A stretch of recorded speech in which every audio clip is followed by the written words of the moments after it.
السلام علیکم ورحمۃ اللہ وبرکاتہ۔ قوم عاد کون تھے؟ قوم عاد بتوں کی پجاری کیسے بنی؟ قوم عاد کا بادشاہ کیا واقعی شداد تھا؟ کیا واقعی اس نے جنت بنائی تھی اور کیسے بنائی تھی اور اس کا خاتمہ کیسے ہوا؟ قوم عاد نے اللہ رب العالمین کی کون کون سی نافرمانیاں کی تھی کہ ان پر اللہ رب العالمین کا عذاب نازل ہوا؟ اور کیا قوم عاد واقعی پہاڑوں جتنی قد و قامت رکھنے والی طاقتور قوم تھی؟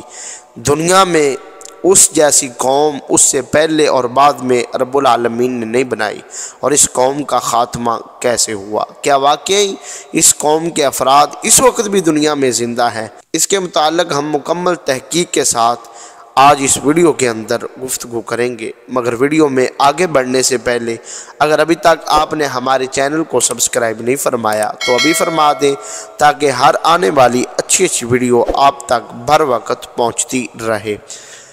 یہ 2000 سال قبل مسیح کی بات ہے کہ جب طوفان نوح کی تباہی کے بعد اللہ رب العالمین نے سرزمین عرب پر ایک ایسی قوم پیدا فرمائی جو دنیا میں سب سے طاقتور، مضبوط، توانا افراد پر مشتمل تھی۔ یہ لوگ جسمانی خوبصورتی، سرخ و سفید رنگت اور وجاہت میں اپنا ثانی نہیں رکھتے تھے۔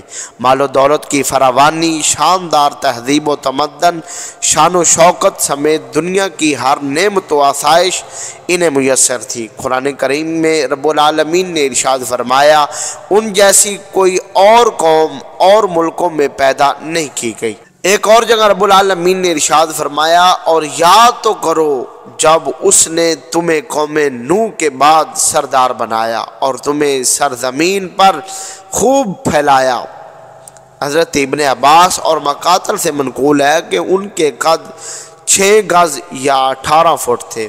قوم عاد سے متعلق تفصیل سوائے قرآن کریم کے کسی اور مذہبی یا کسی قدیم تاریخ کتب میں نہیں ملتی، اسی لیے اس قوم کی حالت کا نقشہ قرآن کریم کے ذریعے سے ہی بن سکتا ہے، یا پھر ان اثریات کے ذریعے سے جو محققین علم الآثار نے ان کے بارے میں حاصل کی ہیں۔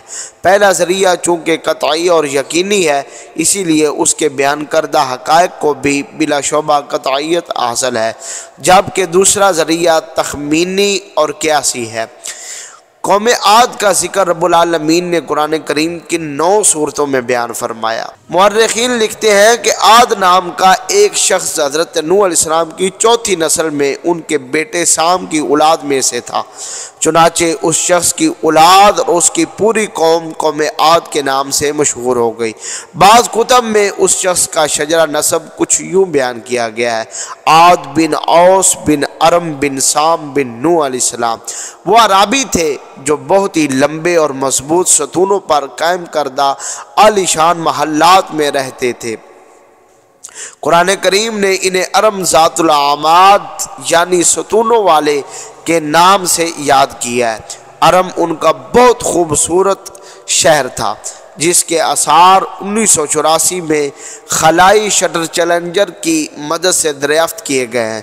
یہ علاقہ آج کل عمان کا حصہ ہے۔ بحریہ عرب اور بحر احمر کے درمیان عمان، حضر موت، بحرین اور مغربی یمن تک ایک وسیع صحرا ہے جسے صحرائے الاحقاف کہتے ہیں۔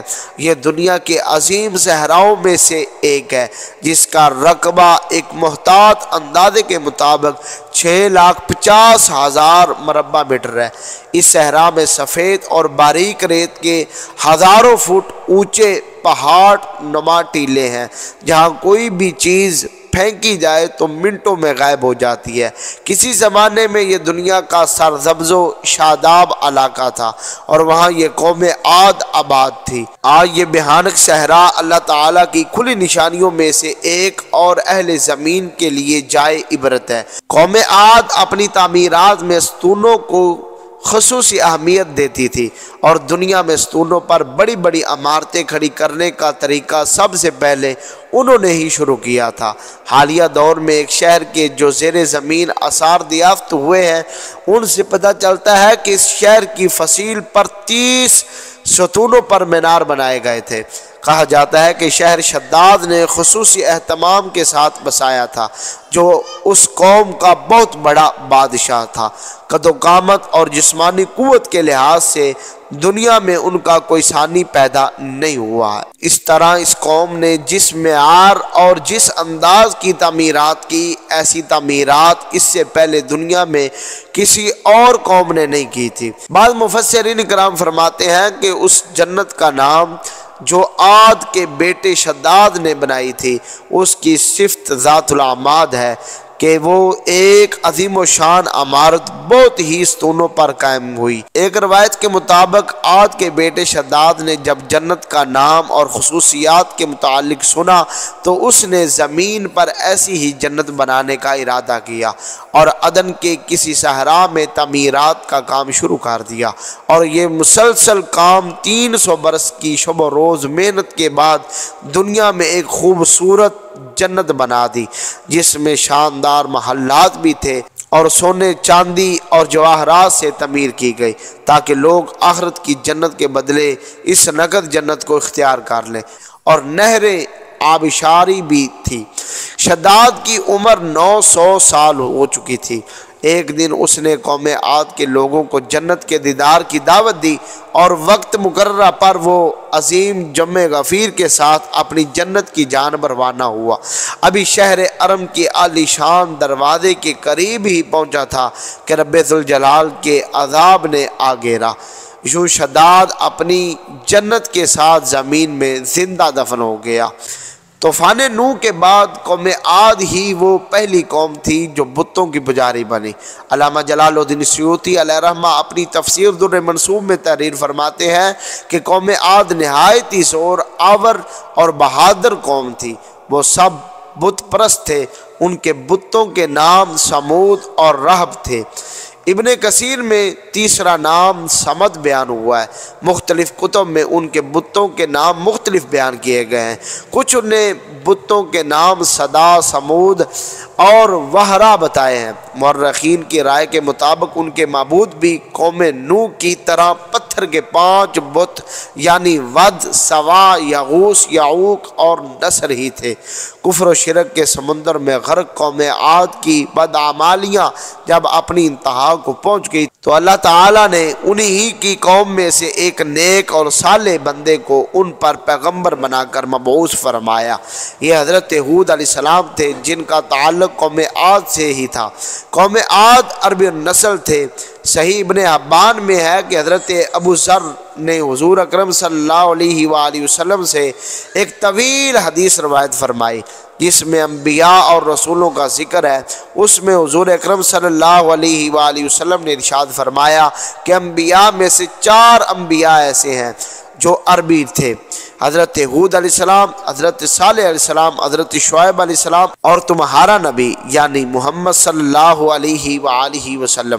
حضرت ہود علیہ السلام کی سب سے معزز شاہ خلود کے ایک خوبصورت اور وجیح شخص تھے۔ حضرت ہود علیہ السلام نے ان سے کہا کہ بھائیو، ایک اللہ ہی کی عبادت کرو، اس کے سوا کوئی تمہارا معبود نہیں۔ قوم عاد کے سرداروں نے جواب دیا، تم ہمیں احمق نظر آتے ہو اور ہماری نظر میں تم جھوٹے ہو۔ حضرت ہود علیہ السلام نے کہا کہ میں رب العالمین کا پیغمبر ہوں اور اللہ کا پیغام تم تک پہنچاتا ہوں۔ کہنے لگے کہ تم ہمارے پاس اسی لیے آئے ہو کہ ہم اپنے ان معبودوں کو چھوڑ دیں جنہیں ہمارے باپ دادا پوجتے تھے اور صرف ایک اللہ کی عبادت کریں۔ اگر تم سچے ہو تو جس عذاب سے ہمیں ڈراتے ہو وہ لے آؤ۔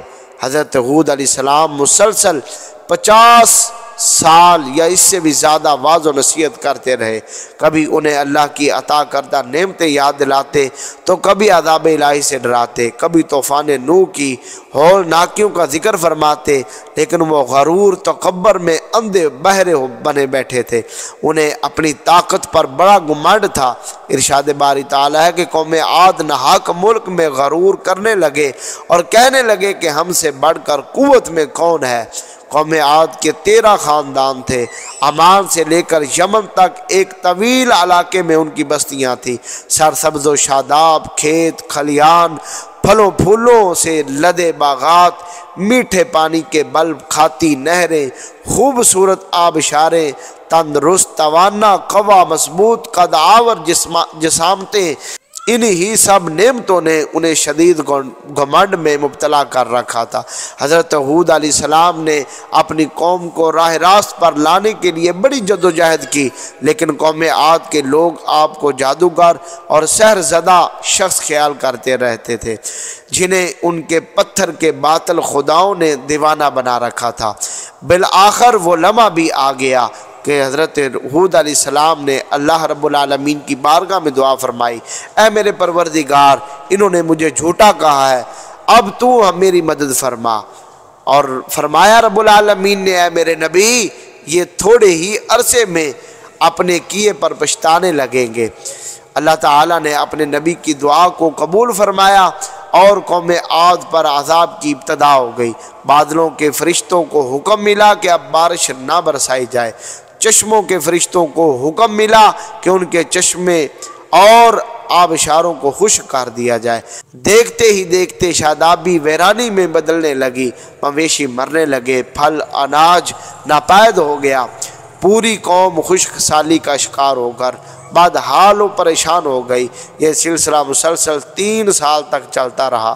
نبی نے اپنی قوم کی یہ پریشانی دیکھی تو فرمایا، مسلسل ان کو واعظ و نصیحت کرتے رہے اور فرماتے رہے، میری قوم اپنے پروردگار سے بخشش مانگو اور پھر اس کے آگے توبہ کرو، وہ تم پر آسمان سے میਂہ برسائے گا اور تمہاری طاقت و قوت میں اضافہ فرمائے گا، اور دیکھو تم گناہ گار بن کر روگردانی نہ کرو۔ کہنے لگے، ہود، تم ہمارے پاس کوئی دلیل ظاہر نہیں لائے، ہم صرف تمہارے کہنے سے نہ تو اپنے معبودوں کو چھوڑنے والے ہیں اور نہ تم پر ایمان لانے والے ہیں۔ ہم تو یہ سمجھتے ہیں کہ ہمارے کسی معبود نے تمہیں آسیب زدہ کر کے دیوانہ کر دیا ہے۔ اس زمانے میں یہ دستور تھا کہ قوموں کو جب کوئی مشکل آ گھیرتی تو وہ بیت اللہ شریف جا کر اللہ کے آگے آہوزاری کرتے اور ان کی مشکل رفع ہو جاتی۔ یعنی کافر قومیں بھی اس حقیقت کو تسلیم کرتی تھی کہ اس کے ارض و سما کی مالک ایک لافانی قوت موجود ہے۔ چنانچہ قوم عاد کے 70 سرکردہ افراد مکہ مکرمہ پہنچے، جہاں قوم عمالیق کے معاویہ بن بکر کی حکومت تھی۔ معاویہ کی ماں کا تعلق قوم عاد سے تھا۔ معاویہ نے ان کی خوب آہو بھگت کی۔ وہ لوگ 1 ماہ تک وہاں رہے اور بارش کے لیے دعائیں مانگتے رہے۔ دعا کروانے والے سردار کا نام کیل بن عمبر تھا۔ اللہ تعالیٰ نے ان پر 3 رنگوں کے بادل بھیج دیے، سفید، سرخ، سیاہ۔ پھر آسمان سے ندا آئی کہ ان میں سے ایک کو منتخب کر لو۔ کیل نے سیاہ بادل کو منتخب کر لیا، پسند کر لیا، کیونکہ وہ خوب بارش برسانے والا تھا۔ پھر ندا آئی کہ تو نے ہلاکت و تباہی کو پسند کر لیا۔ چنانچہ اللہ تعالیٰ نے سیاہ بادلوں کو قوم عاد کی جانب ہانک دیا، جسے دیکھ کر پوری قوم خوشی کی شادیانے بجانے لگی۔ ارشاد باری تعالیٰ ہے کہ جب انہوں نے عذاب کو دیکھا جو بادل کی صورت میں ان کے میدانوں کی طرف آ رہا تھا تو کہنے لگے، یہ تو بادل ہیں جو ہم پر برس کر رہیں گا۔ اللہ تعالیٰ نے فرمایا، نہیں، بلکہ یہ وہ چیز ہے جس کے لیے تم جلدی کرتے ہو، یعنی آندھی جس میں درد دینے والا عذاب بھرا ہوا ہے۔ یہ ہر چیز کو اپنے پروردگار کے حکم سے تباہ کر کیے دیتی ہے۔ گناہگار لوگوں کو ہم اسی طرح سزا دیتے ہیں۔ رب العالمین نے ارشاد فرمایا کہ اس تیز ترین آندھی نے قوم عاد کا ستیہ ناش کر دیا۔ اللہ تعالیٰ نے یہ عذاب 7 رات اور 8 دنوں تک مسلسل جاری رکھا۔ اس آندھی نے کسی جاندار کو زندہ نہیں چھوڑا۔ غاروں، پہاڑوں، گھروں، محلات، قلعوں کے اندر سب کو فنا کر ڈالا۔ حضرت ابن عمر رضی اللہ تعالیٰ عنہ سے مروی ہے کہ حضور اکرم صلی اللہ علیہ وآلہ وسلم نے ارشاد فرمایا، وہ آندھی جس کے ذریعے قوم عاد ہلاک ہو گئی تھی، اللہ تعالیٰ نے ان کے اوپر صرف انگوٹھی جتنی جگہ کے مثل ہوا کھولی تھی۔ اللہ تعالیٰ نے اس خوفناک آندھی سے حضرت ہود علیہ السلام اور ان کے ساتھیوں کو محفوظ رکھا، کیونکہ انہوں نے اللہ تعالیٰ کے حکم سے حزیرہ نامی ایک بستی میں پناہ لے لی تھی، چنانچہ وہ عذاب ان تک نہیں پہنچا اور وہ امن و سکون سے رہے۔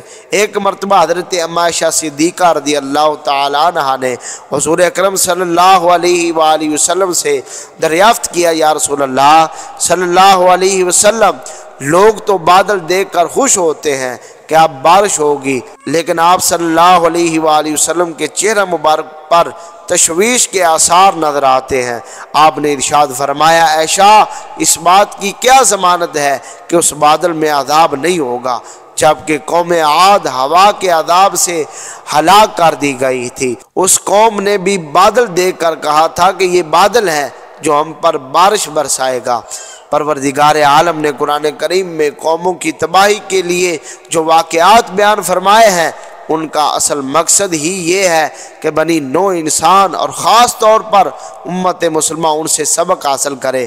اللہ تعالیٰ نے قوم عاد کو طاقت، قوت، مال، دولت، شان و شوکت سمیت دنیا کی ہر نعمت عطا فرمائی تھی، لیکن جب اس نے نافرمانی کی، اپنے نبی کی بات ماننے سے بار بار انکار کیا، تو اللہ تعالیٰ نے اسے نیست و نابود فرما دیا۔